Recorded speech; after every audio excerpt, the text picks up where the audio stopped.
presentation of the Oregon Sports Network. And Oregon is going to play in the national championship game.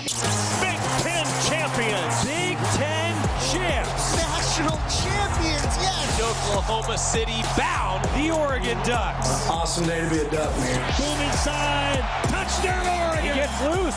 Fires. Hit. Pops the three. Oh, yeah. It's all Oregon. This is Duck Insider. Duck Insider. It's about how to be a group of people that know how to love each other to the absolute fullest. Pleasure, joy to be with them each and every day. And I can't wait for the future. It's just fun to be a part of a community that cares, that is passionate, and when we come together, powerful things can happen. This is Duck Insider on the Oregon Sports Network from Learfield, presented by OnPoint Community Credit Union. People are the point. Now let's go live to the Country Financial Studio to talk Oregon Duck Athletics. It's another double host day. Saul Galvan is here in the Country Financial Studio today. Voice of Oregon softball. He heads up KWVA. You've heard him on some Big Plus calls. He's got a big weekend at the Jane coming up that we're going to tell you about. And so I told Saul, well, you're here today, buddy. Welcome! This is awesome to be here right now. This is the first time I think we've shared the desk together. I'm honored right now. Usually it's in the chair. Last time I was hosting, you were right there, and now we get to sit next to each other. This is pretty cool. You like it? Is it too close? No, the one thing last time was like I need a higher chair, and you delivered. You gave me your chair. I'm like, wow, that's a graceful host right there. I so never I'm knew grateful that the for chair was low. You keep forgetting I'm short, though. You're not right? that short. When we stand next to each other, How tall are you? I'm 5'7". You're not that short. I mean, Is kind of that short. short? Compared to you and Scott, Well, pretty Scott, short. I mean, Scott, you're what, 6'1"? Yeah, I'm 6'1". Scott's an athlete, so Yes. yeah. So is Joey. Eh, And Not much. nowadays. Not Maybe much. back in the day, right? Something like that. Yeah. Notice he said back in the day. Did you all catch that? Just back in the day. I Thank had you. to get a little shade Thank in, you right? for that. If Thank you. we're on air, had to get a little bit of that that's banter good. in. Yeah. That's good. Yeah. That's good. Saul Galvan, though, has a big weekend of Oregon softball. We're going to cover that coming up. The team's going to meet with the media today. We'll have those preview interviews for you tomorrow and Friday. Also, Dan Lanning, we didn't get to it yesterday with the amount we had going on. Went a little long with Pooh and talking softball with Coach Lombardi. We have that. Spring game is going to be here before we know it. April 25th. The Ducks announced the guest coaches. Bo Nix and Kayvon Thibodeau will be back coaching one team. And then Diamador Lenore, Didi, and Tez Johnson will be back coaching another, as the Ducks have announced their guest coaches. Bo Nix and Kayvon Thibodeau, Diamador Lenore, and Tez Johnson.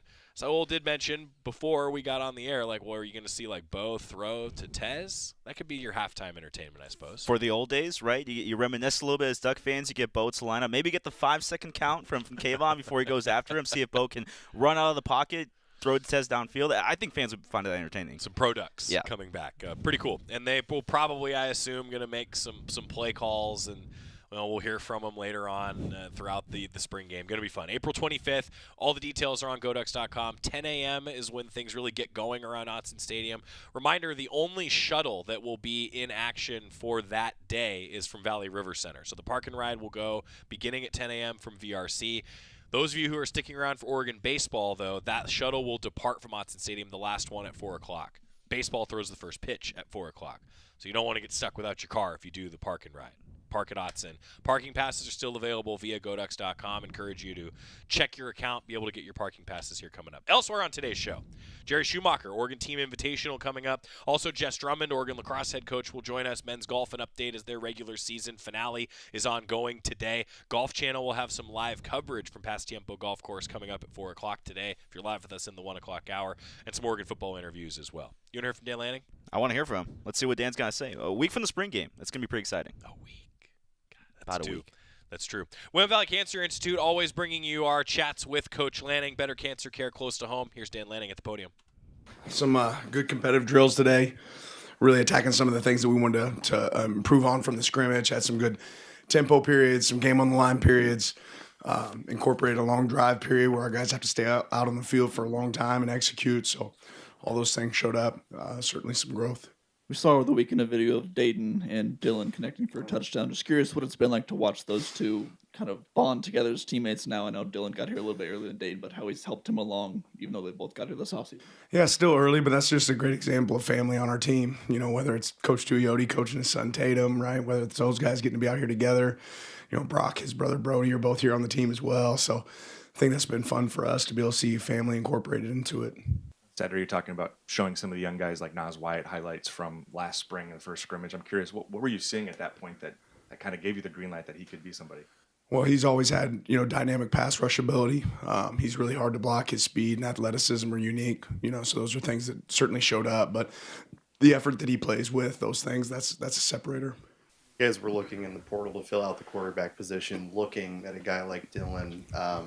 What did you see that made you believe that he can be part of the future here and be a central piece? Yeah, it just starts with completing passes right down the field. I think he had over 70% completion percentage in his time there in Nebraska. When we had recruited him in high school, we knew how intelligent he was and how he could make all the throws. So that intelligence is really important in our system, right, and our ability to execute there. But the way, the way he completed passes and what we thought fit our system. Jeremiah McClellan and his high school coach said that one of the reasons he flipped was the relationship that Jeremiah had built with you, and his high school coach had sensed that too. What did you like about him beyond football? Was there something about him that drew you to him? Yeah, he's just one of those guys, when you see him, you smile, right? And the relationship's been real. He's got an unbelievable family with Stacy Gerald. His brothers, have played ball as well. I just thought he was our kind of guy. And to see the growth that he's made, the steps he's taken since he's gotten here, the improvement he's made, it's been really refreshing to have on this team. But those relationships matter, and they pay off, down the stretch. When you were recruiting Dylan, how much did you lean into Dante to help talk about his experience sitting behind Dylan Gabriel? Because he talked, that was instrumental for him. How much did that factor into that process? Yeah, I think he was really aware of it. I think, again, I say this a lot in recruiting, but the best indicator of the future is the past and what we've been able to do with our guys, the process that they've had. I think that was something that was really appealing to Dylan. And obviously he wanted to be here before he knew if Dante was going to be back or not, just knowing that if that was an option, that was going to be an opportunity for him to be able to grow and accelerate. And it was more about where he was going. Now, hey, am I going to be the guy that's up there, first guy going, or am I going to be a guy that's going to have an opportunity to develop and learn? I think all those things were really appealing to him and his family. You've talked about it this spring. Other coaches have as well. For Nas to take that next step, you talked about him needing to improve his run defense and be more of an every down player. I know it's very early, but how have you seen him so far develop that and kind of take on that challenge? I think the biggest area of growth for Nas is learning the system and being able to line up and execute the system. And he's certainly put on a ton of weight since he's been here, and there's still more to gain there. But knowing what you're doing is a great, a great accelerator on getting you on the field. And Nas has spent a lot of time and taken a lot of effort to learn what he's supposed to do and execute on the field, and that's going to allow him to be able to do more for us. Something Dante was saying the other day is that when Coach Merringer got the full-time job, they met and he was talking about him with what he likes about the offense, what he doesn't like about the offense, what he wants to put in and stuff like that. And Coach Merringer was saying that it's not just his offense, it's a collaborative process. So how do you guys sort of approach that, especially with the players and guys like Dante who really try to shape the offense? Yeah, I mean, it's really started from the beginning since we've been here. We wanted to install the Oregon offense, even going back to when Kenny was here. We developed a system. Coach Merringer's been here for the entire thing, and then we wanted to add wrinkles and adjust and adapt and build. But it's not, the great thing about being in-house is it allows us to continue that continuity. Like, we've built a system, right? Our system has a lot of answers. It has a lot of tools. This offseason, we're going to add new things that we haven't done in the past and build off of that and build to our players' skill set. But this is something that will always be growing. Always be changing, but always be consistent, right, in the approach, the terminology, and what it looks like, which makes it really adaptable for a guy. Even if we go through a coordinator change, he understands, okay, this is the same play we ran last year, but maybe we're packaging it with something different. Amari Washington's a guy who has really developed in his years in this program, and I'm curious the origin of your guys' relationship with him and what you saw from him as both a high school player and as he started to develop. Yeah, it starts with size and explosive power. I think this guy's extremely explosive. I think what he had to work on as he got here was his competitive stamina, the ability to go harder for longer, right? And those moments, I think he recognized early, okay, this is going to be a limiting factor. This is one of my strengths. This is a limiting factor. And then his ability to learn our system and be extremely disruptive, be where he's supposed to be at. All those things have really paid off for Amari, and you see a leader showing up. What I admire about Amari is he's been a guy that's had goals since he got here the very first day, and he's done a really good job. We talk about it. Max Crosby said it, microscope, telescope. He's got his telescope goals, but he does a really good job of focusing on the microscope. What do I have to improve today for me to reach those telescope goals that are down the road? Michael Bennett said one of the reasons he chose to come here was to challenge himself and face higher competition. He said that every day in practice, every rep, there's just some dude, whether it's Tatum or Nas or Mateo. How is he adjusting to this level, and do you see him sliding into this level in the fall pretty seamlessly? Yeah, he's done a great job. He's been a great teammate. I think he really accepts the challenge. I think Michael's one of those guys that appreciates that rent's due every single day in football, and there's not a day off, and he's attacked it. That room is a really welcoming room. They do a great job of creating camaraderie in there, and I think Michael's been able to fall into that really quick, and he's obviously intelligent and cerebral, so it's paid off.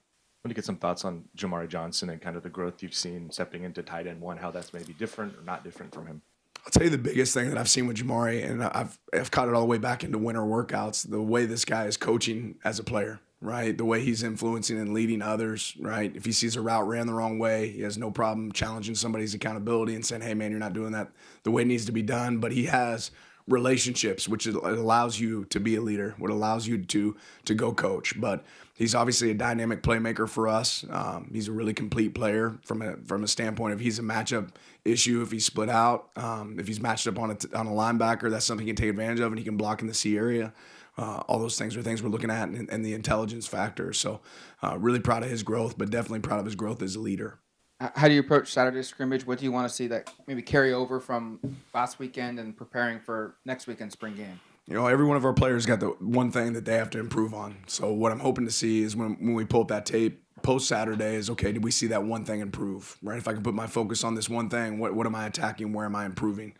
So I want to see that show up. We'll work some different situations, different than we did the last scrimmage. There'll be some 4-minute get the ball back opportunities. There'll be some other competitive moments throughout practice, but mostly, hey, are we making improvements in our positions? And am I improving that just one thing that I have to focus on? Talk about that Oregon offense that kind of allows coordinators to move in and out and players to maintain that continuity. Where did you learn that in your steps coaching? Were there a certain coach, whether it was Kirby or Nick or Mike, that kind of instilled that in you, that mindset? Yeah, I think ultimately, getting to watch Nick and Kirby both, even Mike, there were things that you walked away with, and as a head coach, you're like, okay, I want this to be a part of what we do. I knew we wanted to be a team that could operate with multiple personnel groups. I knew that there was, we had to start with our ability to run the ball. What runs are the most challenging. We got to make sure that we have those involved in our system. We knew that we wanted to be quarterback centered, and I think a lot of that grew when we had Bo here and we had a guy that could operate and handle a lot more, and we were able to build tools.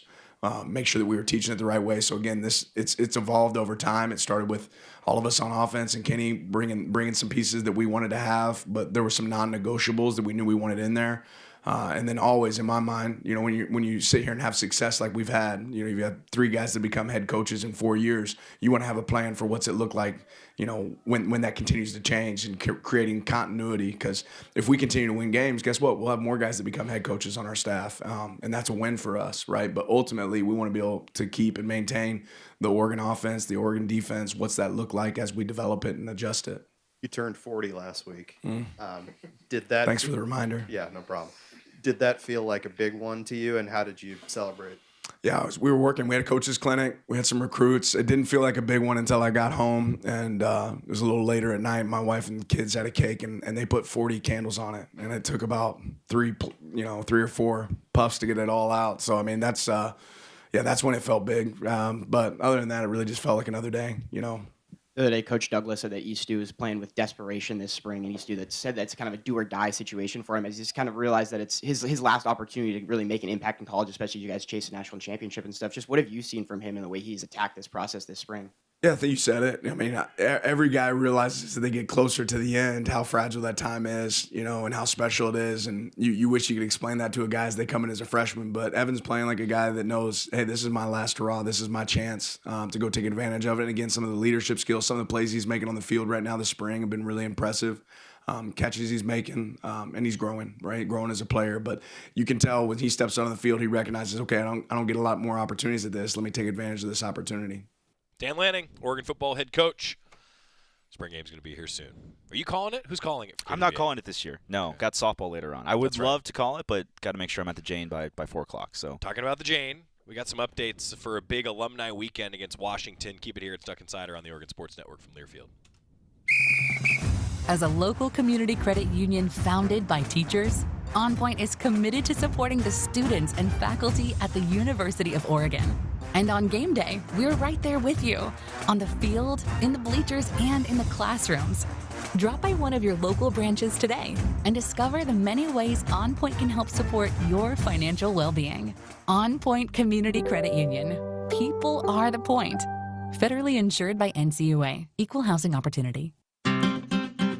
Dear Friday, Toyota says let's put good times in gear with the Tundra, Tacoma, and 4Runner. Want some cool available features? We've got power tailgates to power game days and a trailer backup guide that's the champ of the Ram. Heck, we might even cancel Monday. Toyota trucks. Find yours at toyota.com. Toyota. Let's go places. Duck Insider continues from the Country Financial Studios in 1 minute on the Oregon Sports Network from Learfield.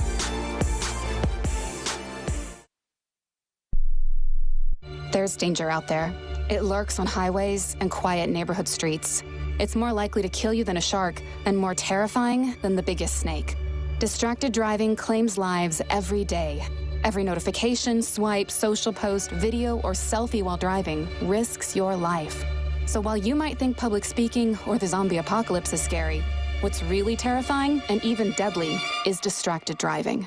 Eyes forward. Don't drive distracted. Brought to you by NHTSA and the Ad Council. We asked parents who adopted teens to share their journey. If you build a relationship, then it becomes easier. If you build trust, it becomes easier. As a parent, you want what's best for your child. To give them the love that a child needs is probably the best you can do for a teenager.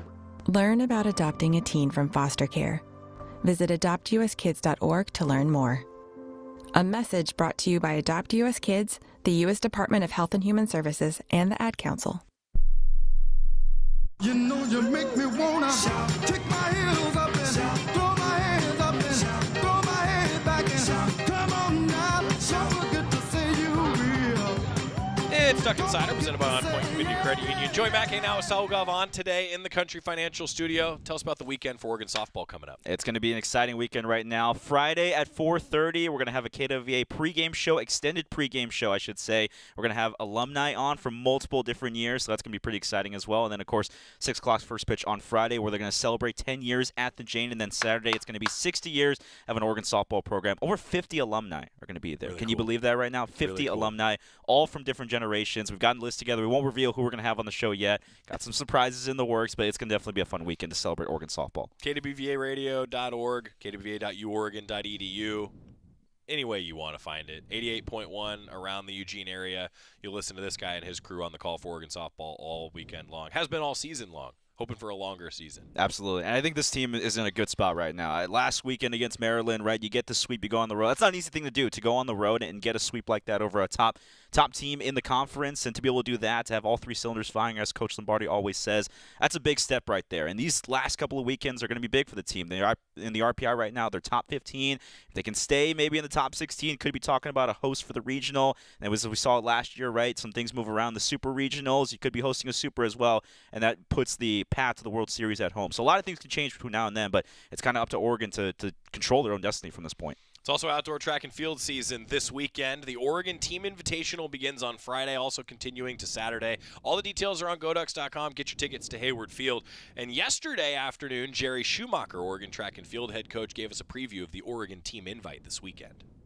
Coach, just as we get into about the midway point of the outdoor seasons, had a home meet this weekend. Just talk about excitement level and just being able to compete at home before kind of postseason gets started. Yeah, absolutely. Always excited to compete at home. Obviously, all of our athletes are. You get to wear the uniform in front of the home crowd. That makes, I think, all athletes happy. So we're excited to start outdoor season. We started already, but we're excited to kind of get most of the team together now. Should be a fun event. It's the second year we're scoring the meet.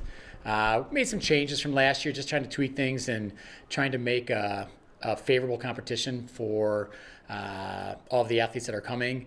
That fits within, the constraints of the NCAA and how the seasons work in track and field now.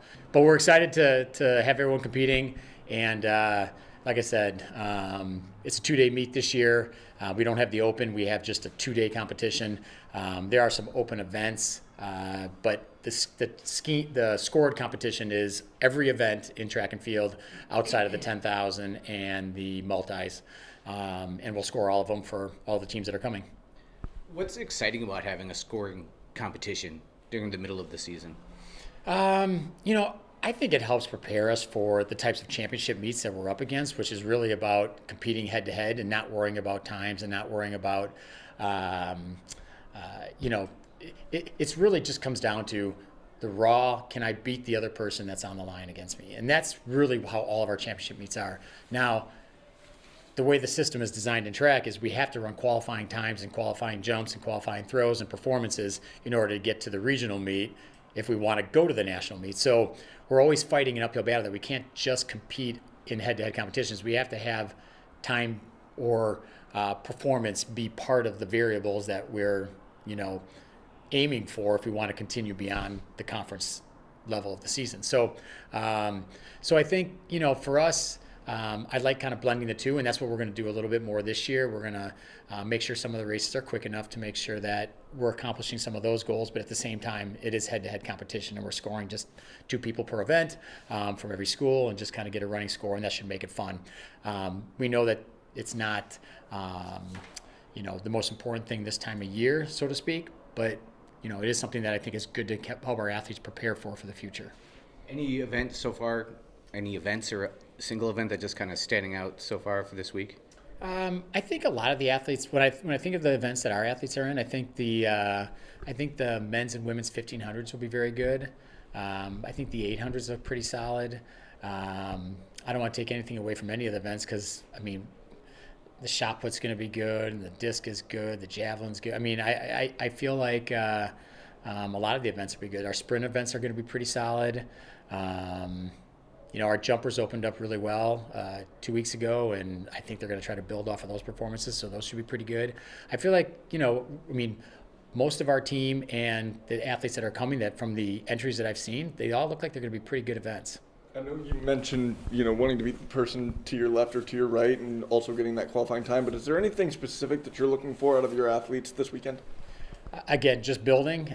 We're a month out. It's crazy how fast the season goes. We're a month out from the conference meet this weekend. So I'm looking for just, again, steps in the right direction towards what our ultimate goals are, which is, to have a championship team both at conference and nationals. What would that look like, those steps to that proper direction from what you guys have done away from Hayward? What would that look like here at Hayward? Yeah, I think it's going to be different for every event area. For some, again, it's just some of it's going to be straight up improving in performance and fitness. Some of it's still getting the rust off the legs and just kind of grooming into the outdoor campaign.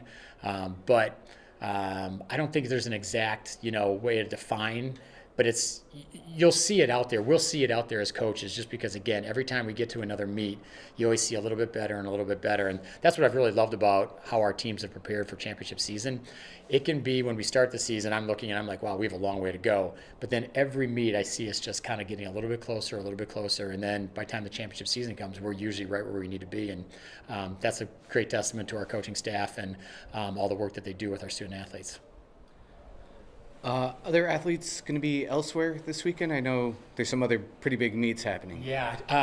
As of right now, I believe just Aaliyah. Michaela might as well. Those 2 athletes were invited to the Mount Sac relays, and we wanted to give them an opportunity when they got invited to run the invitational section of the hurdles. We thought that was a pretty cool opportunity for them. So they probably will be running at the Mount Sac relays this weekend. And then Peyton was entered last week, and then he pulled out. What's his health update? We're kind of on the trying to figure out. Peyton has indoor track next year, and he's a phenomenal athlete, as we all know. He's got indoor track next year. If he uses his outdoor season this year, he does not have outdoors next year. So we're kind of trying to make that decision right now. Red shirt, not red shirt. Where's he going to be? So. Yeah, we're still in that decision. He won't be competing this weekend, so we're still deciding. How much does the success you think as a team you can have at the outdoor meet, with or without him, play into that? A lot, really. The ultimate goal is to win a national championship, and national championships are hard to win, and you really want all your pieces firing on all cylinders. And we had a loss to McClellan earlier in the year, obviously, that loss of points means we're looking at our board and trying to figure out what is our best. Sure, would we like to win this year and next year? Absolutely. But we want to make sure that we're putting our best team forward in years when we definitely can win. And I've been vocal about I expect this team and this program to contend for Big Ten and national titles. But to contend for those titles, you have to be kind of a podium team year in and year out. And you're never going to win them all. But I do believe that our program is in that place where we're a podium team year in and year out, both at the conference and national level. And sometimes you have to make slight adjustments to, the team and how you're going to set that up in order to really vie for that national title. Because the competition's hard. I mean, there's a lot of good teams out there that are trying to do the exact same thing. So, yeah, I think with Peyton, we just want to make the right decision, not only for him, but for the program as well. Have you gotten any word from Lucknow? I mean, is he thinking about another season, or? We're keeping our fingers crossed. Yeah, I mean, he's obviously a superstar on the world level as well. So he's got a lot of options and opportunities. But yeah, I mean, obviously we'd love to have him come back next year, and he likes it here. So yeah. Does it help that it's an off summer? Like you can go get healthy, come back, and then maybe have another year here. It definitely helps. It definitely helps that there isn't a world championship waiting for him at the end of summer. So I think that creates a little bit more opportunity for him to come back and finish out. Well, he wants to win a national title too. So, and like I said, he does like it here. Him and Coach Blutrick have a great relationship. They work really well together. So, we're going to keep our fingers crossed. That's Oregon track and field coach Jerry Schumacher. Oregon Team Invitational this weekend on Friday and Saturday. A lot going on around Eugene. Also, it's Oregon Women's Lacrosse Senior Day on Saturday. We're going to talk with head coach Jess Drummond when we come back here on the Oregon Sports Network from Learfield. As a local community credit union founded by teachers, OnPoint is committed to supporting the students and faculty at the University of Oregon. And on game day, we're right there with you, on the field, in the bleachers, and in the classrooms. Drop by one of your local branches today and discover the many ways OnPoint can help support your financial well-being. OnPoint Community Credit Union. People are the point. Federally insured by NCUA. Equal housing opportunity. When life blindsides you with an injury, you need a team that's tough. For over 30 years, Morgan & Morgan has been fighting for the people. This season, we're proud to partner with Oregon Athletics. Because whether it's on the field or in the courtroom, we're both determined to do what it takes to win. Morgan & Morgan, proud partner of Oregon Athletics. Injured? Dial pound law. Morgan & Morgan, 10150 Southwest 6th Avenue, Portland. Prior results do not guarantee a similar outcome. More Duck Insider from the Country Financial Studios after this on the Oregon Sports Network from Learfield. You say you never give in to a meltdown and never fill your feed with kid photos. You say you'd never put a pacifier in your mouth to clean it and never let them run wild through the grocery store. So when you say you'd never let them get into a car without you there, know it can happen.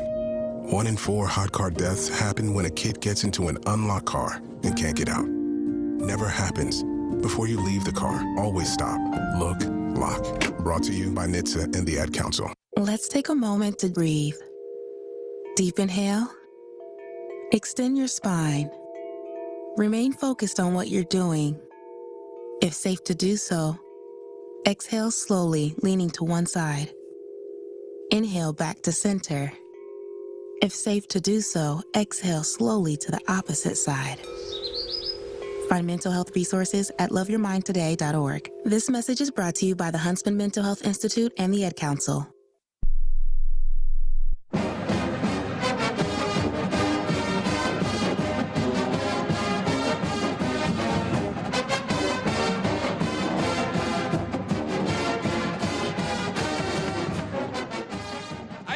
With all sincerity, as we welcome you back to Duck Insider, presented by OnPoint Community Credit Union. Whenever Jess Drummond is into the Country Financial Studio, it's going to be a good day. Oregon Lacrosse head coach, Jess Drummond. Welcome back. Thanks. To the studio. Happy to be here. It's been a whole 2 weeks. 2 weeks. Yes. Yes. Because there was a long road trip. Yep. Timing didn't work. Yep. And now I have so many things to unpack. We didn't even fit all of it into what we would call the pre-interview, and now here we are. We just have to do it all on the air. Great. What's up? How are you? I remembered. That's so great. Jess Right Drummond- when we went on air, I was like, I remember what I was going to talk about. You remember? Okay. I do. So wait.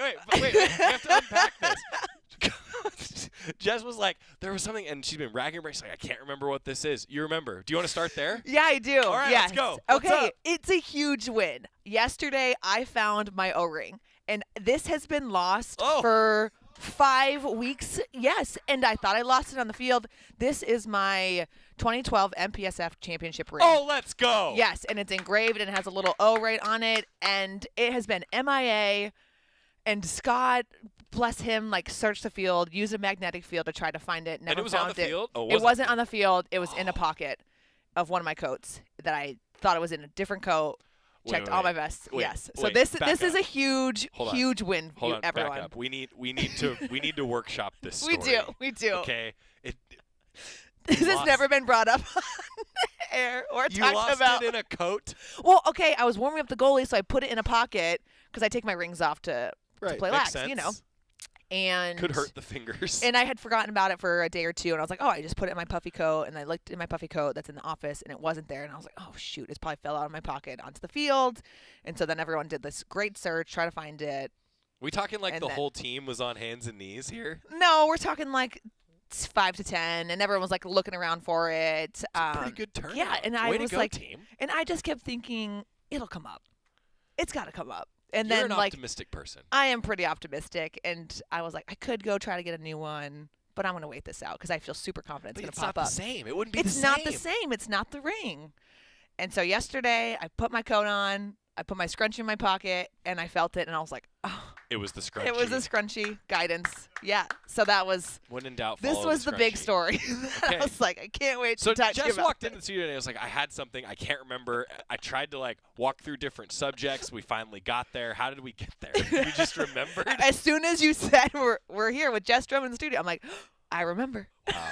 So you I wear the did it. ring all the time. I do. Yes. Yeah. Core memory for you. It is, and like it's so full circle, like to be here, and like I can't wait to get another one. Do you remind that? Well, shout out to that, right? Shout out to that. Do you find yourself like thinking about different memories as you like see the ring? Is that Yeah. part of Oh, why for you wear it all sure. the For time? sure. Yeah. Yeah. Such like special memories being here, playing here. That's Like, so cool. Yeah, and reminders of why I do what I do. Yeah. Cute. There's a lot of reasons. There's a lot of reasons. Many of those reasons will have a bit of an emotional day, I'm sure, coming Yes. up on Saturday. Senior Yes. Day. We'll unpack that in a second. Yeah. Tell us a little bit about your road trip, though. Oh, so fun. We got to see a ton of family and friends and alumni. It's just so great to be able to travel to the East Coast where a lot of alumni are and a lot of our families are, and stopped at a couple of places where our players' parents hosted. Got to go to the Creamery at Penn State. We did a little What was the networking. order? Oh, I got this like almond joy but ice cream form, and it was insane. It was so good. Yeah. Everyone was very jealous of Had my you order. been to Penn State before? No, never. In the middle of nowhere. It is in the middle of nowhere. We chartered there, which was fantastic. Hey. Hey-o. We got Shout like out. early morning flight, got there, had a quick stop. It was such a fast trip to get there. Was We- that a fun thing for the team? Of course. Yeah. Of course. You get full-size candy bars. Like chips, your snacks. Almond Joys. Almond Joys. Yeah, that makes sense. Is that what planted the seed? I was You were like, like, oh, full-size candy bar. I'm gonna have. I haven't had an almond joy in forever. Okay, this Yeah. is great. Oh, Yeah. that's cool. That's pretty cool. Yeah. That's cool to experience. Super that. fun. It Yeah. really did you compare it to Pullman a little bit? I'm curious because I feel like Penn State like where it's located, how it reminded me of Pullman, like going and playing the Cougs. Did you ever experience that? No. Never been to Pullman. No. I know when you said that, I was like, where? I know they don't Pullman, have lacrosse. Sorry. Washington State, they don't have lacrosse. I was curious Sorry. if you'd never Yes, been there. I know. Okay, so you've never been on the Do Palouse. you want me to add it to my list? Is that a place that you are like, yes, you should go, maybe once, or no? No. Okay, I'm not going. No need. You know, I mean, Cougar Gold is good on the I dairy feel like Penn front. State was enough. Like, it was cool. We stayed at the Graduate downtown. They got to walk around a lot of places, like feel a day in the life. So that's always fun for them to see competition, other areas. You know, and to flashback too, before even going on this trip, but to the team, I know you were happy with some of the things your squad did against Johns Hopkins. We So haven't pumped. talked about that. Yeah. We've been making some progress, which I am so thrilled about. We're threading the needle a little bit more on attack. We're finding those open players, And we're seeing that more and more. So I'm really excited for Saturday. USC runs a zone, and we've seen this zone before.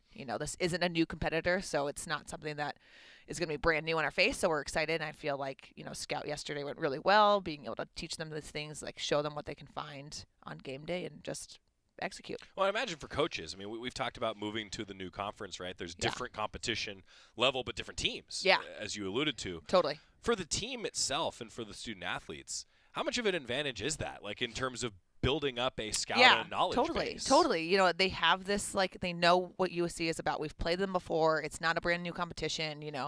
I think we're both fighting for that win on Saturday, so it's going to be even more exciting. And it's senior day, so vibes are high, energy's thrilled. Like, you have nothing else to lose, so give it your all. So I think that's been just a fun memo for this week of just, buckling in. You've got 1 week left, so being on for every minute you're out there.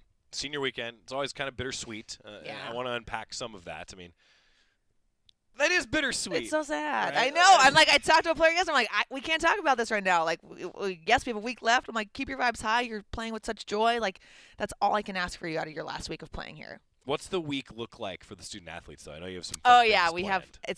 I love it. Every year we do a senior practice where they pick the drills, they pick the teams for the drills, and they get to just all play, and it's so fun and just. You just so much giggling and laughing. Like my first year, the seniors dressed up in like these absolutely ridiculous outfits, and Rob Mullins came to the practice, and they were like, "What did we do?" And I'm like, "No, this is fun. This is great. Like he's got to see this." Like, and now the team we're the wigs for the president at the pregame meal. So I'm like, you got to show your personality. Y'all have a reputation to uphold now. We do. So I'm like, what are they gonna wear on Friday, or maybe they'll wear something on Saturday? I don't know. So you have no idea. No, I love being in the dark. I love surprises. I know you love surprises. Yeah. I know. So I'm like, what are you going to do? I'm like, don't tell me. Don't tell me. No pressure to the team. Yeah, April Fool's let down. Oh. I know. Nothing happened. I know. Didn't do anything? No. I know. Lacrosse team. Yeah, we'll step it up. So, but they'll do it. Okay. They'll get into it. All Yeah, right. I feel very confident that they'll do something fun. Or at least the seniors will probably dress up. Are the practices that the seniors choose similar, or is it like drastically different year to year? Different year to year. Really? Oh yeah. Okay. Like whatever feels fun that year for them, they usually pick. What do you think? What's it gonna be? What's your prediction? They love this drill called baseball, and we've been doing it on pregame practices. Like I'm imagining hitting a. Yeah, no, it's Okay, not. It's all right. definitely not. It's a 3v2 in the 8-meter, and there's out strikes, fouls. Okay, like it's got just we just run it like that. It's so competitive. It's been the upperclassmen versus the underclassmen these last 3 weeks. So they're probably gonna do that drill. On Friday. That's probably on. Yeah. Are there ever any drills like how departed from a regular practice do we get? Are there drills that you never do throughout the entire course of a year that they're No. like, hey, we're doing this one? No. All right. So you No. keep that makes sense. Yes. Yeah. It's very fun. Because I have this vision. That they're like laying down and No. playing duck duck goose. No. Well, I mean, every kid's dream, right? But I have this vision of something that I think would be really fun in lacrosse, which is that we have to do like a dunk tank style with a lacrosse shot. Ooh.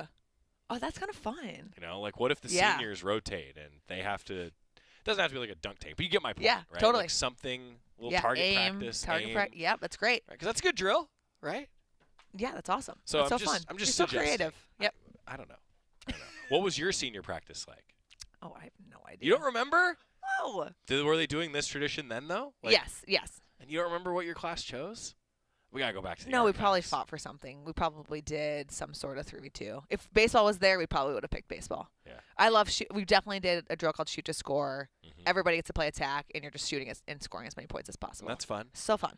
Yeah. That's fun. Also, Yeah. senior banquet coming up, right? Yes, Friday night. Friday so night. fun.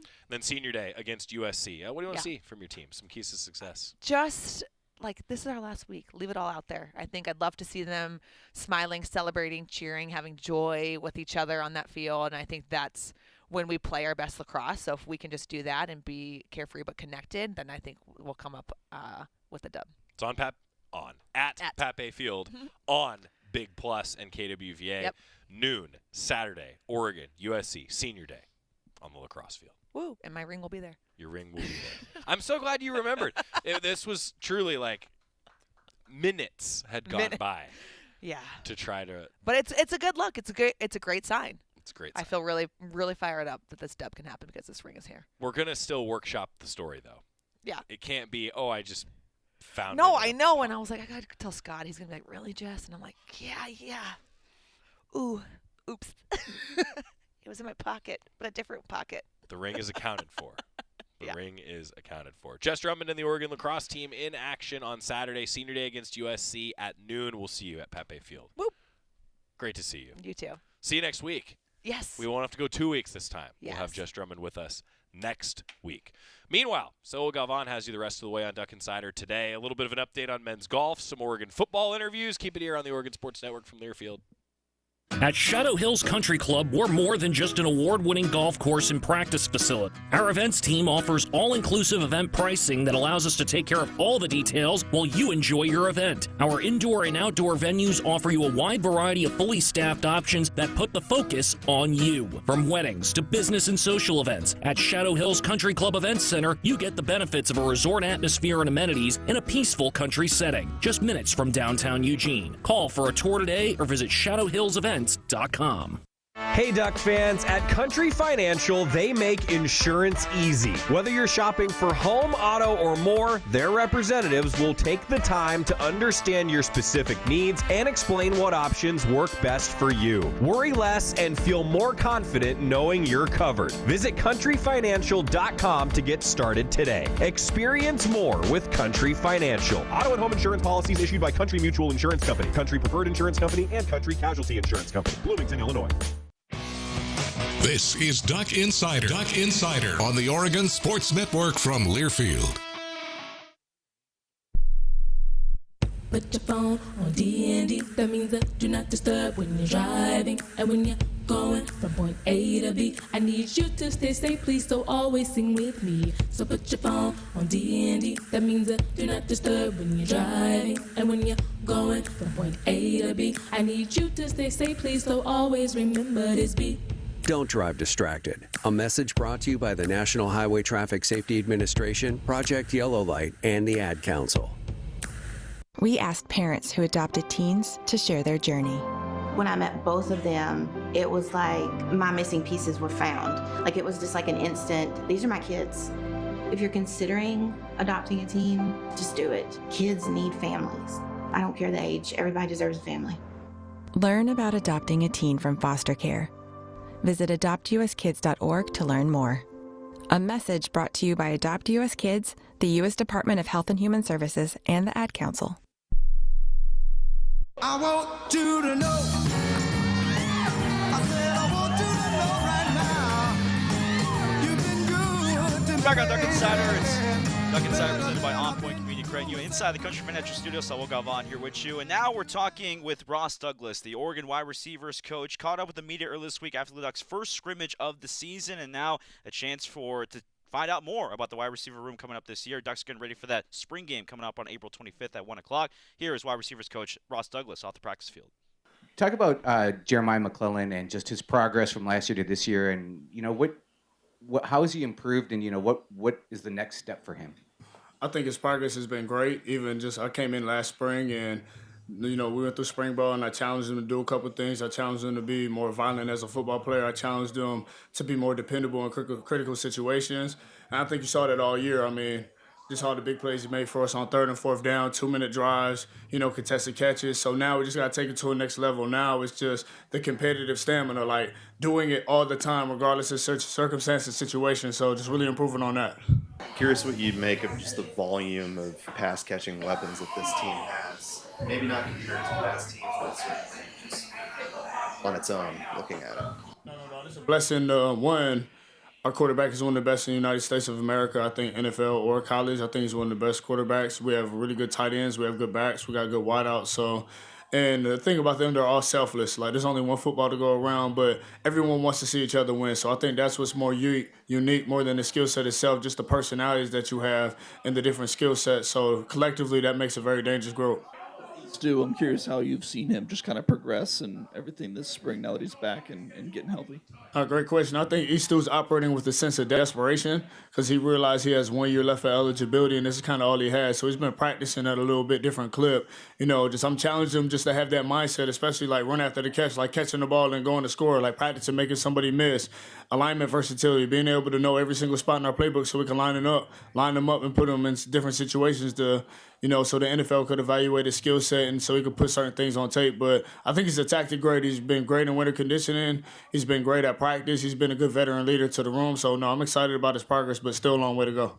Coach, today was the first scrimmage. Just thoughts on your group, maybe some highlights, some things you know coming out you're going to want to work on this week. It was definitely our first scrimmage, so we had some first scrimmage things going on. So some good, some bad, some things we got to clean up. But that's the beautiful thing about football. What's today, April 11th? So, no, we got a long ways to go until we tee it up versus Boise State for our first game. So a lot of things we got to clean up. We're going to watch the film and see some things that we like. We're going to watch some things that on the film that we want to clean up. So just beautiful. We just got to continue to make progress. Just kind of following up on what Zach said about working with these two, just what is it like to work with a player who's out for a year? Have you had experience doing that before? And just how do you support somebody who misses that much time? I actually have not had experience working with a player who's been out for a year, but the thing I appreciate about East he's never too high, he's never too low. Like, he's just kind of neutral all the time. So when I first got here, he was out when I first got here because he was dealing with a little injury from the Rose Bowl in the last game of the year. So, but he's a constant guy. He was always in my office at 6:30 in the morning and always asking me for extra film. Like me, I come from the NFL, so he'd ask me to critically evaluate his tape as if I was going to draft him. So we've had a lot of great positive conversations. He's in my office a lot. He texts me about plays before we even watch the film together at practice. So he's just a guy who's hungry and always constantly wants to get better. So that's kind of been his mindset since I've really got here. And now, like I said, he's operating with a sense of desperation. So if he continues to have that same mindset and mentality towards his work and towards his craft, it'll serve him very well. Gatlin gone from football for a couple years for his mission. Just what's that process like of easing a guy back into just competitive sports, regardless of what it is, and where do you feel like he's at right now from a competition standpoint? No doubt. Well, Gatlin, obviously you see him, like, he's physically gifted, like crazily physically gifted. Like, he has size, he has speed. Both his parents were high-level collegiate athletes. I mean, his brother's on our track team right here. He's at Mississippi State last year. Like, he's an NCAA champion in decathlon. So he comes from great parents and has great genes. So now, again, he hasn't played football for 2 years, but football's a game of repetition. So the more you play it, the better you'll get at it. So just continue to get him practice reps and really forge him in a fire. Like, just like learning on the fly and making mistakes, getting corrected, like not making the same mistakes again. So it's just really been a good process with Gatlin. I like where he's at, and just excited to continue to work with him. Thoughts on Iverson Hooks so far? Somebody that's slight of build, can play all over the field, similar to Tez is what a lot of people have talked about, but just your thoughts on him in general. No, I think it's been a great addition to the room. He's a guy, he's played a lot of football. He had almost 1,000 yards last year, but the thing with him now coming to Oregon, it's a little bit different level playing at Oregon than was where he was previously at. So now just adapting to the new level of physicality, new level of volume in the offense, maybe that he wasn't accustomed to at his old spot. But Sharp's come along great. He has an amazing attitude. Our players love him. I love to coach him. What you're going to get out of him every single day. So now just continue to push him to get better and make him a better version of himself. Spring can be kind of time to maybe experiment, move some guys around a little bit with some of your guys coming back, with a DeCorian, with an Evan, with a Jeremiah being primarily outside guys in the past.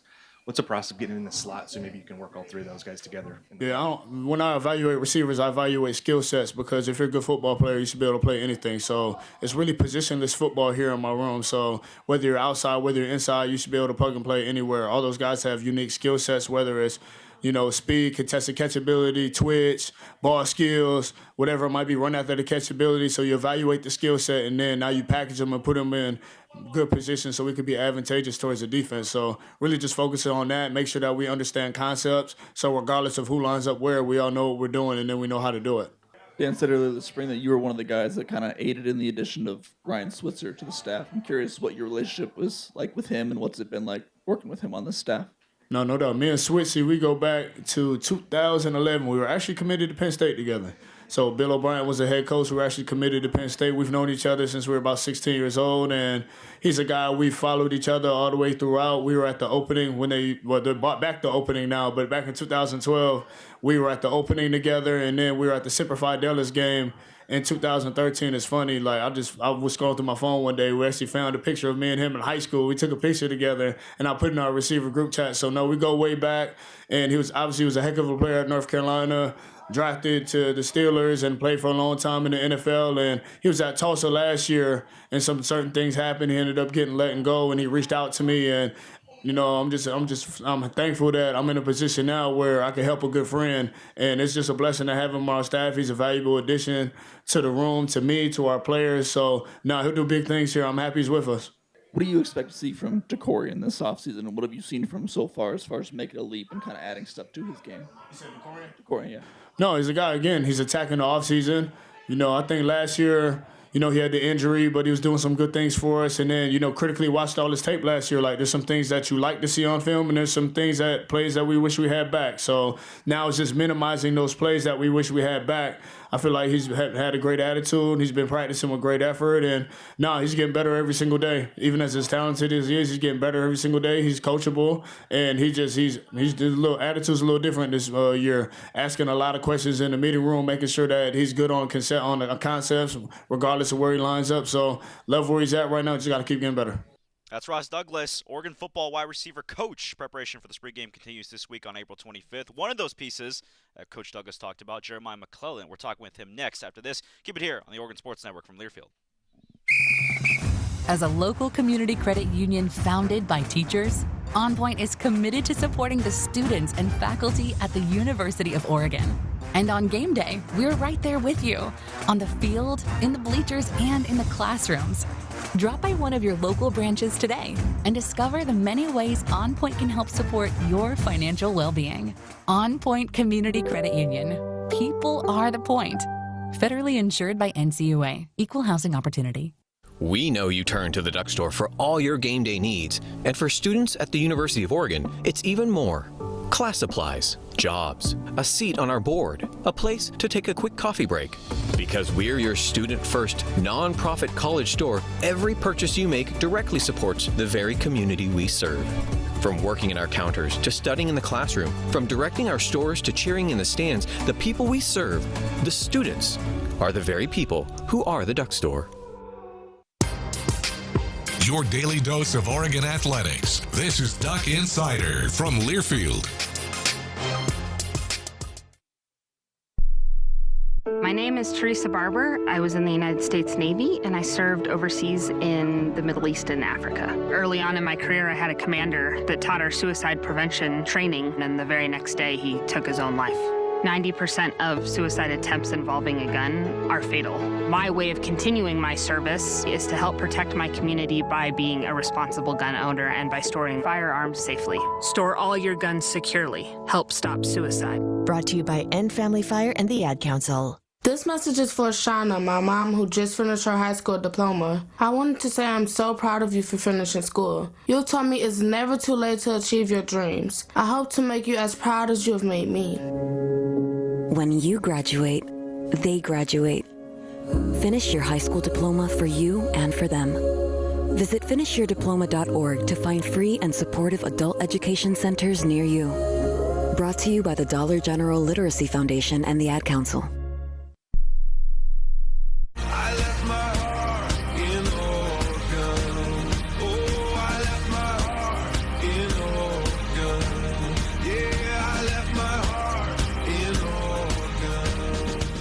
Final segment of Duck Insider here in the Country Financial studio. We just heard from wide receivers coach Ross Douglas, got his thoughts on the wide receiver room. Now we're going to dive a little bit deeper into the one of his wide receivers that is looking for a big year. Jeremiah McClellan, who's coming off a solid campaign this past season, now looking for an even bigger role this year. Here's Jeremiah McClellan off the practice field this week.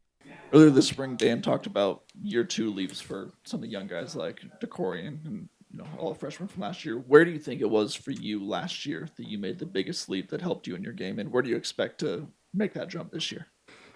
I would say, for me, the biggest leap I would say is understanding the playbook, understanding the concept of the playbook, how the quarterback wants to run it, how he wants to see and things like that. So just understanding the playbook, and then where I want to grow at this year is read defenses, reading different coverages, pre-snaps, and things like that. But let's revisit last year for a second. How many times do you go back and watch that helmet catch that you had?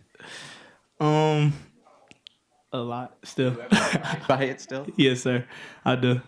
Kind of a natural transition, because Dante was talking about like videos of you at the airport working on catching balls and all that stuff. Like, just speak to the value of catching a football to you. I know obviously in the sport it's important, but it just seems like that's something that intrinsically you care a lot about. Yes, sir. I'd rather die than drop the football. Yes, sir.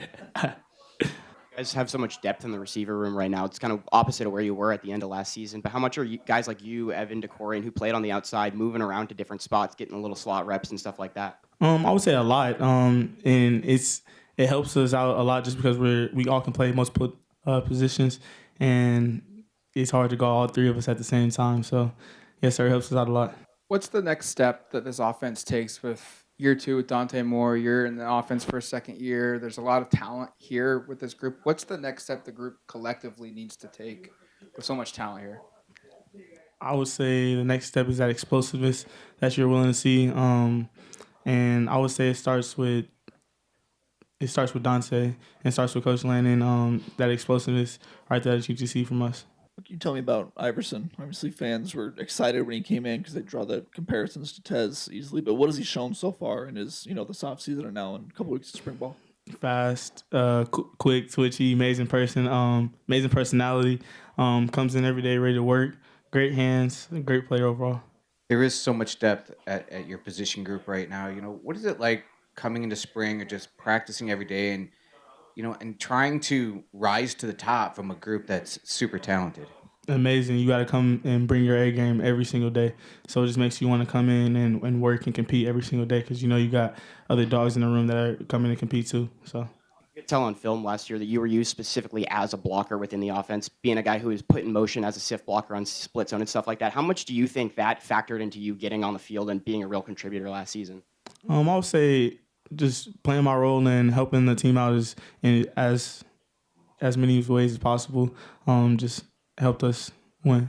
Dante talked about your relationship, the two of you, and kind of how you guys follow each other around the country, throwing the ball and everything. Can you just speak to how that helps you on the field on a Saturday in October or something? The trust, just me knowing that the ball is going to be there and me trusting him that he's going to get the ball in the right spot and knowing where I'm going to be at is really amazing. Trust. It's all about trust, and that's exactly what this time of year, it's all about building that trust and getting ready for fall ball and even the start of the season, because before we know it, it's going to be here. A lot going on in Oregon sports this week, and again, Joey's mentioned Oregon softball having their big weekend celebration. 10 years of the Jane on Friday, 60 years celebration on Saturday, and obviously a big series against Washington this weekend. Oregon baseball on the road, they're going to go take on Illinois. Ryan Malaus got you with the call here on the Oregon Sports Network. We also have Oregon women's lacrosse on Saturday.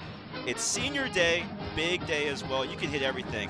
Oregon Invitational as well for track and field, so just a lot going on in general, and it's a good time to be a Duck fan. This is one of the times that you really enjoy. The weather's nice, so get out there, get some Oregon events, and who knows, you might even catch some Oregon wins as well. A lot of teams in action this weekend. Joey's back here tomorrow, and I'm back where Scott's at. Who knows where Scott will be. Talk to you then. See you tomorrow.